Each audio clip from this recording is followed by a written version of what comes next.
officials. Ito pag-usapan natin kasi gusto ko lang bigyan ng komentaryo itong si Richard. Kasi alam niyo po, ako po ay hindi mahilig makipagsawsawan sa mga away politika, mga away vloggers, you know? Hindi ko po type 'yun. So, gusto ko lang bigyan ng komentaryo itong live ni Richard, no? Pero yung merong katuturan sa politika, hindi po yung personal attack. Okay? So, let's go. Kasi una niya pinag-uusapan dito, sabi ni Karaoke Be, "Hey Daria." Ay, Daria ba ito? Ay, di ko alam. Gumaganon-ganon ba? Hindi nga. Hindi. I mean, I have nothing against Daria or ano I have nothing against. Kasi si Karaoke Bear ayun sinabi niya, "Hey Daria." Ayan okay lang naman kung siya I really don't care kung siya ay Daria. But it's okay, no? Importante.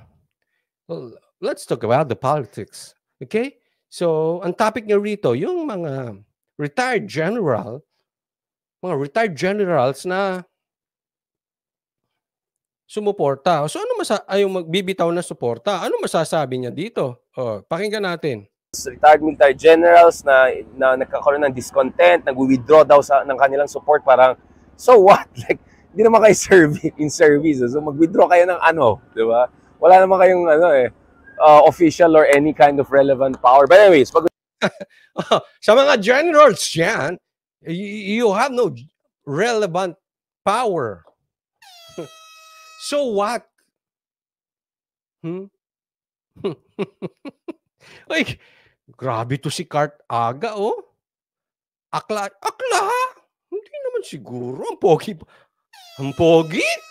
Ay, sayang ang kapugian. Hindi. Kung ako ganito kapogi, hindi ako mag-aakla. Sayang. Ang daming iiyak ng babae sa akin. Sayang. Ano ba? Diretso na tayo. So, wala kayong relevant powers. So what? Mga generals, bumitaw kayo kung gusto ninyong bumitaw. Okay? Hindi ako may sabi niyan, ha? All right, let's go.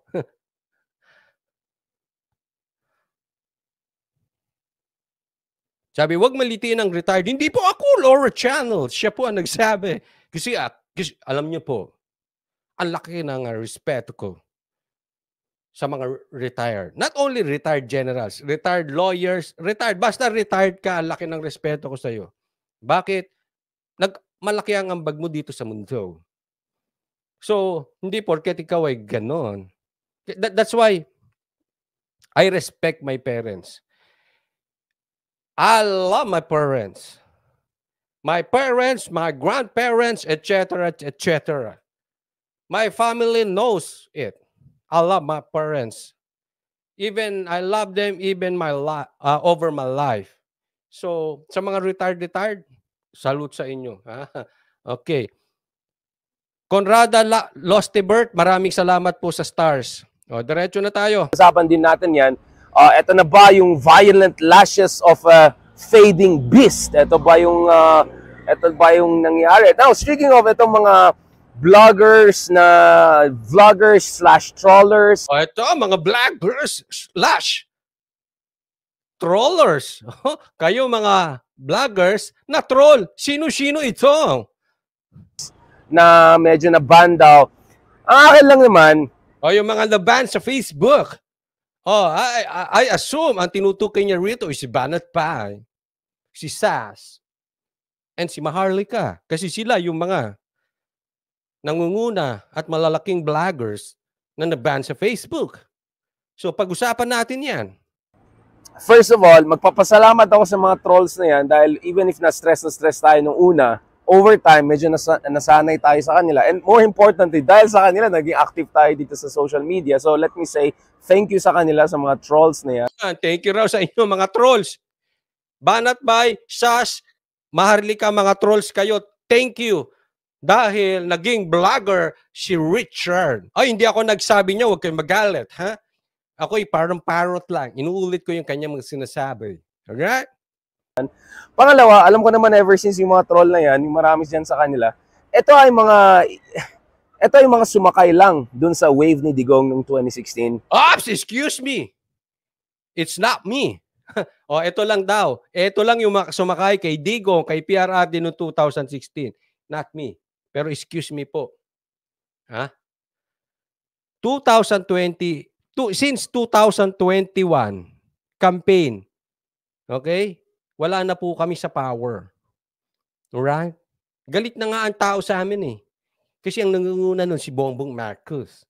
So, hindi ibig sabihin, nakakuha kami ng followers dahil kami ay nasa sumakay, free rider sa malakas. Hindi po. Walang sariling merit yung karamihan sa mga yan. Wala silang sariling kakayahan, wala silang sariling K, to put it nicely. So ito yung mga naki-riding lang dun sa popularity ni Tatay. At alam natin, marami mga pag-aaral na nagsasabi na mukhang boosted by bots and trolls ng mga to. At hindi... Ayun. Ang galing. Oh, Banat Bay, Sas, Maharlika, ha? Wala kayong kwentang mga vloggers. Okay? Nakisakay lang kayo kay Tatay Digong at yung mga nanonood sa inyo boosted. In short, hindi organic. In short, robot. So, sa yung milyon-milyon na nanonood kay Banat Bay, Sas at Maharlika, robot yung mga nanonood sa inyo. Buti pa yung sa akin, organic. Ay, huwag kayong magalit sa akin, siya nagsabi noon. Robot. Oh. Gayahin nyo itong taong ito. Ang lakas ng YouTube niya. Puntahan nyo, lakas! Ang daming viewers. Ang dami. Ganyan po. Hindi, gusto ko lang marinig kasi lagi po nating dinidiscuss yung mga analysis ng mga dilawan. So you can hear from them. So that's the analysis. Isa sa mga take ng isa sa mga dilawan sa nangyari doon sa 3 vloggers. Robot daw. Kaya malakas, robot. Alright. Aurea Away, maraming salamat po sa kusang loob. Thank you sa pag-sponsor ng live na ito.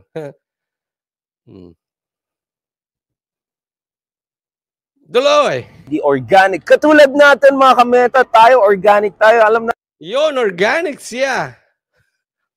Galing nito. Galing nito, mama na ito. Galing. You're the best vlogger ever of Philippine Island. Natin organic tayo, 100% organic tayo, except baka yung mga ibang bot na trolls. Pero pinapatol ko naman yung mga trolls na iba, so mukhang totoong tao naman sila. No, but going back to this, again, never ako na-impress. Aurea Away, maraming salamat po sa kusang loob, ha? Thank you. Mga followers nila, 600, 500, 800, mga bots naman mga yun eh. Very questionable kasi mas mataas ang engagements natin sa kanila even though mas mataas ang followers nila. So,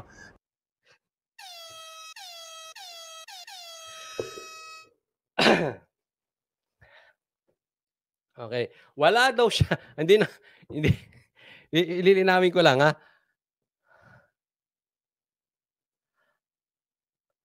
Gold Magic Find, pinagtawanan ni Sasyan Coach, maliit daw kanya. Ay! Thank you sa kusang loob, Gold Magic Find. Pogi lang, maliit naman. Hindi ako nagsabi, ikaw kayo, huwag tayong pumipersonal. Ba't tayo napunta doon? Thank you, Gold Magic Find. Ba't ganito? Wala daw siyang pakialam kung yung mga subscribers nila, mga 500,000, 600,000, pero yung engagement daw niya, mas malaki pa. Wow. Psh! Galing, no? Ganito yan. Pagdating sa opinion, kaya ako ayoko nakikipag-away sa mga vloggers Kasi, alam nyo, may kanya-kanya tayong opinyon. Halimbawa, ako DDS, siyempre, hindi mag-agree yung pulahan. Yung dilawan. At yung dilawan, hindi of course ako mag-agree sa kanila. Magkakaiba-iba tayo ng opinyon. 'Di ba? So, hindi kailangan pag-awayan ng isang opinyon. Pero, meron pong fact. Kasi may mga bagay na hindi opinyon. Hindi mo pwedeng gawing opinyon. Bigyan ko kayo ng halimbawa. Anong kulay nito? Puti, di ba? Hindi mo pwedeng sabihin ang opinyon mo dyan ay itim. Kasi, puti. Ito, anong kulay nito? Puti, di ba? Hindi mo pwedeng sabihin, itim yan. Ito, anong kulay nito? Puti, di ba? Hindi mo pwedeng sabihin, itim yan. Anong point ko? May mga bagay-bagay na magkakaiba tayo sa opinion, but a fact is a fact. Hindi tayo pwedeng magkaiba-iba. Kahit ikaw, maka-Cory Aquino, kahit ako, maka-PRRD, kahit ikaw ay maka-Bongbong Marcos, kahit ikaw ay maka-Ninoy Aquino, kahit ikaw ay maka-Isko, ang tingin natin dito lahat puti. Tama. Ngayon, tingnan nyo yung engagement. Kasi ako nakikita ko yung engagement sa YouTube. Kahit sa Facebook.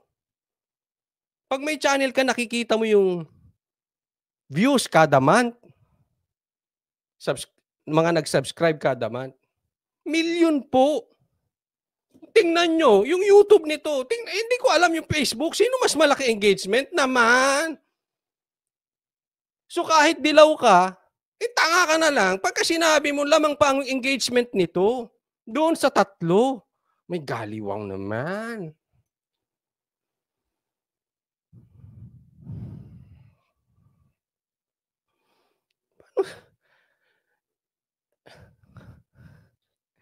Kasi, facts naman, nakikita naman yung views anong palusot, robot? Hindi po. I really don't think robot. Kasi hindi kaya mag-views ng robot ng ganun. Mainit po. Alam mo kung robot, ang mga sumusunod sa 3 vloggers na yan, hindi po yan ibaban. Kasi, irrelevant sila. They are nobody. Pero kaya binaban yan, may nasasaktan. Pakiulit po, sir. Ikaw po, sir, may nasasaktan. Yan. There are a lot of times na kutob ko, mas mataas talaga impact natin sa social media kaysa mga yan. And this is... You're the best. Mas malakas. Hindi mo ba alam ang impact ng 3 ngayon? Being the opposition? Ikaw nga, wala kang ka-impact. Parang magkasama na kayo ng pamahalaan. Hindi, sorry po I mean, I always respect opinions. Pero pag fact na ang pinag-uusapan, pag facts ang pinag-uusapan, at iniiba mo, ito po yung dinidiscuss natin, ang mga dilawan, mind conditioning ang ginagawa. Ang layo na nila sa putukan. Hindi ko alam kung sa Earth ba sila nakatira o sa Moon. Hindi nila alam anong nangyayari. Parang hindi nakalapag yung kanilang mga paa sa kalsada. Parang nakalutang. These are the people na nagsasabi na laos na ang Duterte. This is noon pa mga kameta. Kasi pansin ko sila, sinaswarm attack pa ako ng mga walang hiyang mga yan. Meron naman ako mga internal dyan. Double agents. Ay, meron siya. Meron siyang internal agent. Ito na, Richard, may paparating ng wave. Ayan, atakin ka ng mga brother trolls. Queen of... Idol ko na ito. Iboto niyo ito, ha? Fake news king daw ako, sabi ni Mocha Girl. Yan, Pati si Mocha Girl. Pati si Mocha na damay.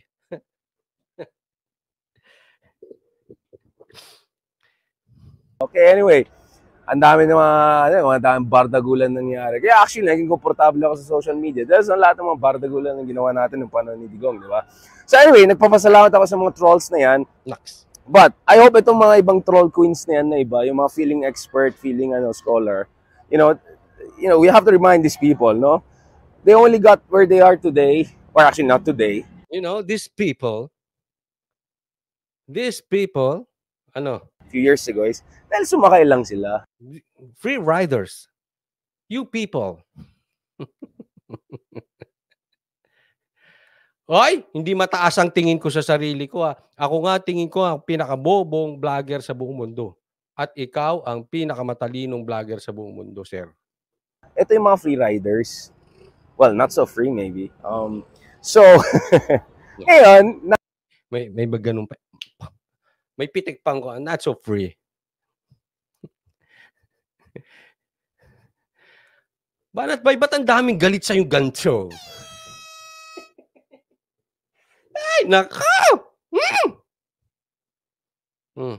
Iba na yung Pangulo, iba na yung administration, wala na yung mga, alam niya na, booster, bots, boosters, ganon. Medyo sa akin palagay, to be honest, nilalangaw na yung mga pages ng mga yan eh. Wala na nga po nga pansin eh.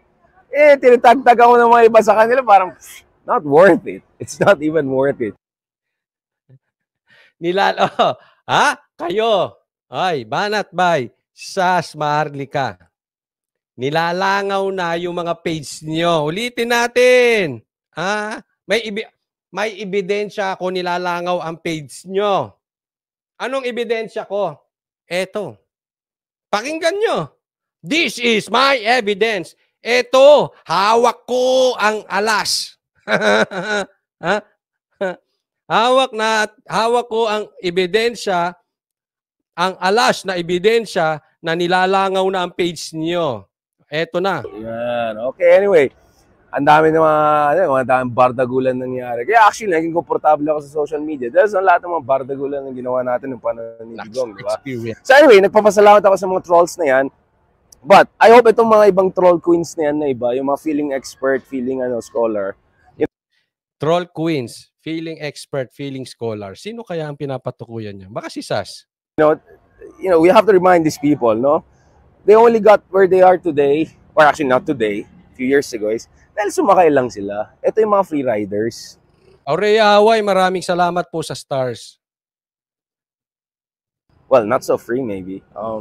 So, ngayon, iba na yung Pangulo, iba na yung administration, wala na yung mga, alam niya na, booster, bots, boosters, ganon. Medyo sa akin palagay, to be honest, nilalangaw na yung mga pages ng mga yan eh. Wala na nga po nga pansin eh. Tinitagtag ako ng mga iba sa kanila. Ayan. Maliwanag ha? Kayo na magsabi ng totoo. Papakagat labi akong pogi eh.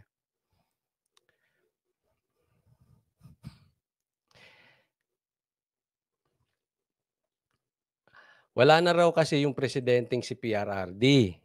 So mahina na yung kanilang page. Wala nang kwenta, nilalangaw na kasi mga robots lang daw. Dahil nung panahon ni PRRD, supported ng robots. So mahihina na daw yung kanilang page. Ang hina, no? Ang lakas ng page mo, sir. Idol ko na. Banat Bay, Sas, Maharlika, langaw kayo. Eto na, idol. Parang not worth it. It's not even worth it. So para sa akin, honestly, if ever there is an attempt na, kasi ganito, hindi ko rin, how should I put it? Hindi ako magtataka na baka naman there's a national security concern with. Tita Liza, pigilan mo ko, coach. Babatukan ko na talaga. Ay, wag! Na mabawasan ng kayabangan. Wag po! Tita Liza, maraming salamat sa kusang loob at sa pag-sponsor ng live na ito. Of these trolls na yan because ibang troll queens dyan, medyo makapili club kasi. So, baka naman, naging vectors of disinformation sila at nagiging, essentially enablers ng foreign hostile power na nagbubuli sa atin sa West Philippine Sea. Sash, ikaw na binibira. Sino ba nag-aano sa West Philippine Sea sa China? Si Sash. Kayo na mag-usap nito. Laspag mo sa debate. So it's possible na on the national security ground, there is some push para matatanggalan sila ng vectors of influence. No? Vectors kasi parang virus eh. So I don't know, and I don't know what's the legal basis for that. What is the internal communications? I'm not ruling out that possibility. It's also possible na glitch lang nangyari and pwede maayos yan. But the fact na purong mga troll queens yung mga ganyan nawawalan ng Facebook, it's possible na may connection lahat yan. Kaso yung na-misfire nga, nadamay pa yung isang kaibigan natin, si Mark. Sana maayos yung kanyang account. Now, going back to this, for me, it's not worth na maban yung mga yan because, yeah, vector sila ng disinformation, yes, makapili club, yes, and all of that. But, ayan mo sila, they're not worth it. Kasi ngayon, magpo-feeling bayani pa sila, feeling... Yan. Hindi daw worth it na tanggalan ng Facebook yung mga yan kasi mag-feeling bayani. Well, I don't think so. Mahirap po matanggalan ng Facebook page. Lalo na kung 100,000 yung followers. Malaki po yun. Don't tell me maliit po yun.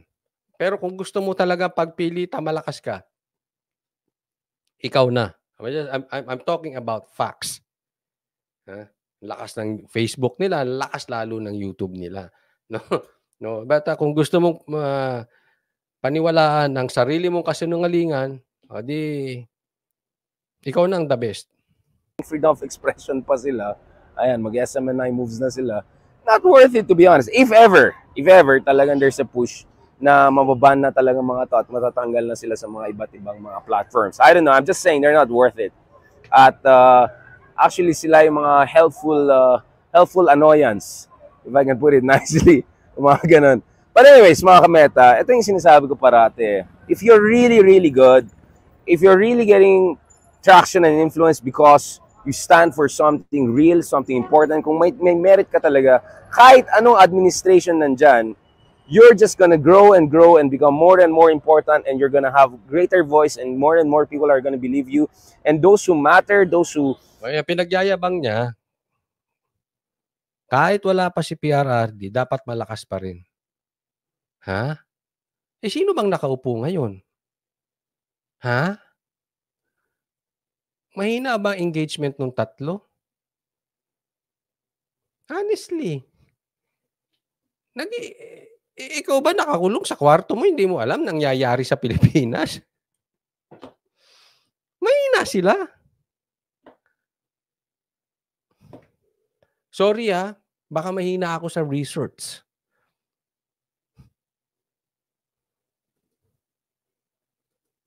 Those top decision makers, they're gonna listen to you. Ako mga kameta, since nang-active tayo sa social media, 2 administration na nanalo na both hindi ko binoto na ayaw sa akin.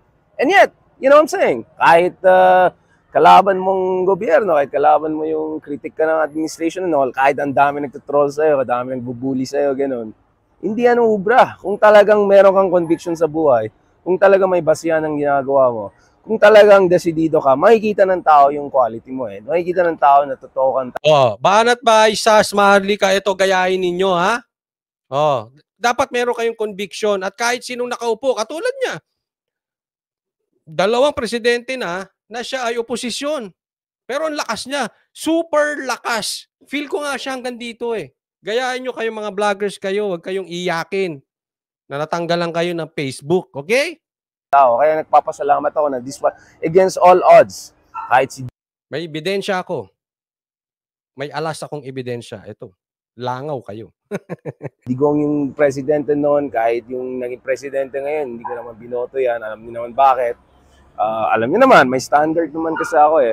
And in fairness naman, I gave naman benefit doubt and medyo may mga magaganda naman nangyari, including sa West Philippines especially. So I'm willing to give, benefit of the doubt, no? At credit where credit is due. Pero kung palpak talaga at may mga maling ginagawa, I'm gonna call it out, right? So I'm just saying, kung talagang magaling ka, hindi mo kailangan ng bots, hindi mo kailangan ng mga confidential, hindi mo kailangan na makisakay at maki-free ride. doon sa coattails ng isang demagogue or populist. You're gonna be famous, you're gonna be important, you're gonna be influential, you're gonna be the voice of people on your own terms. Para alam natin, marami sa mga ano na yan, sa mga major bloggers na yan, ay ito yung mga sumakay lang doon sa whole Duterte machinery and wave. No? So, etong mga to, there would have been... Ito dapat talaga tularan. Ito ang dapat tularan ng mga vloggers. Ang galing. Ha? Magaling siya kahit saan magpunta. Kahit kasi organic eh. Hindi robots. Natural. Galing. Ang galing ng analysis nito. Galing. Ang galing ng basa niya sa totoong kalalagayan ng bansang Pilipinas, especially pagdating sa influence ng mga vloggers. Ang galing, spot on, bullseye ang analysis niya, ang basa niya sa influence ng mga top vloggers ngayon, political vloggers ngayon sa Pilipinas. Galing. Sapul na sapul. Palakpakan naman.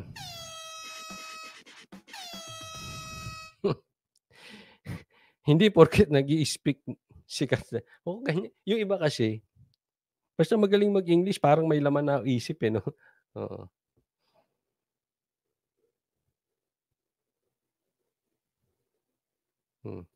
Pretty relevant people kung wala si Duterte.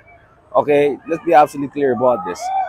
In my case, okay, against all odds, tuloy-tuloy itong mga ginagawa natin. So anyway, mga kameta, ito yung medyo mini updates natin ngayon about yung mga latest na nangyari. I'm still getting updates. Ano ba talagang circumstances ito?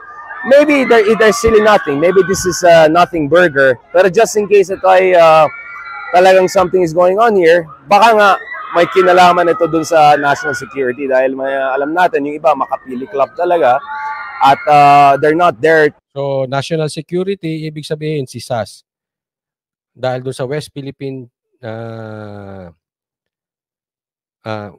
sa WPS, West Philippine Sea, na may connection sa national security. So, I assume he's talking about SAS.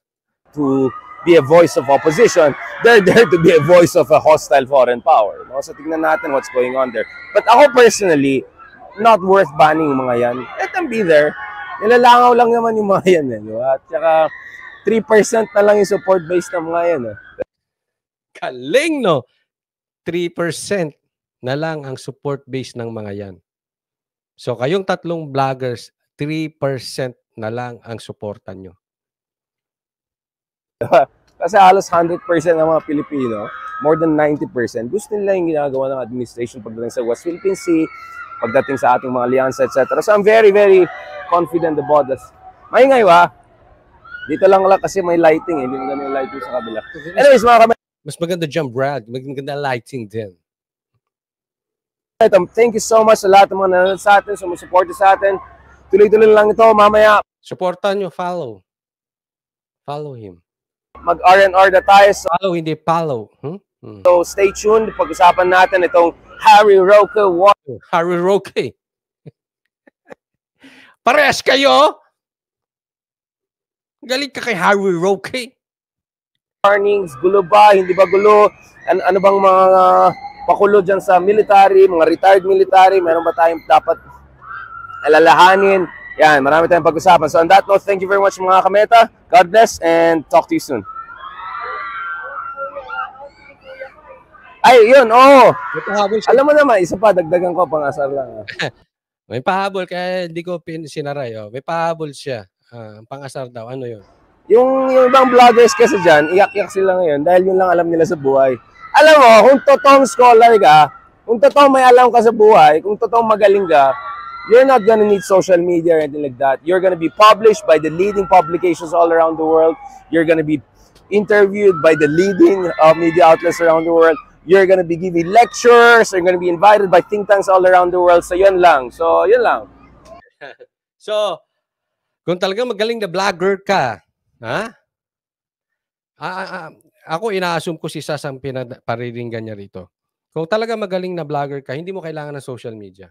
Iimbitahin ka sa buong mundo, probably sinasabi niya, like him, para mag-speech, iimbitahin ka na sa ibang publication or siguro sa TV network or I don't know kung anong ibig niyang sabihin, no?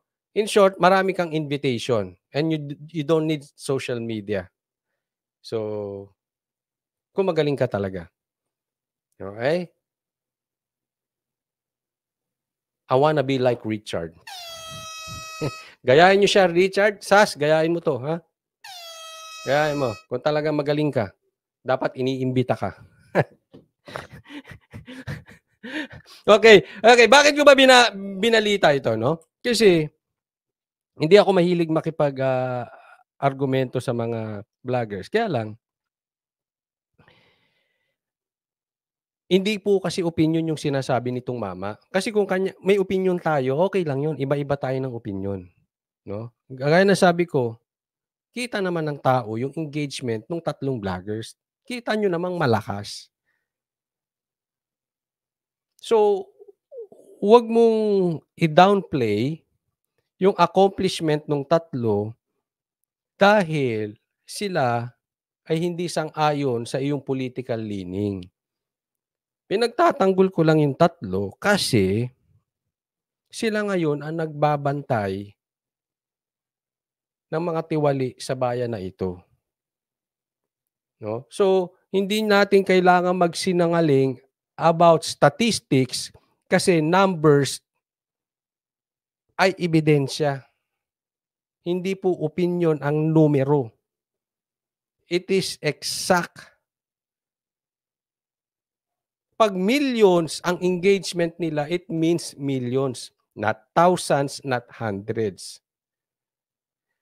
So, wag nating i-brainwash ang taong bayan at magsinungaling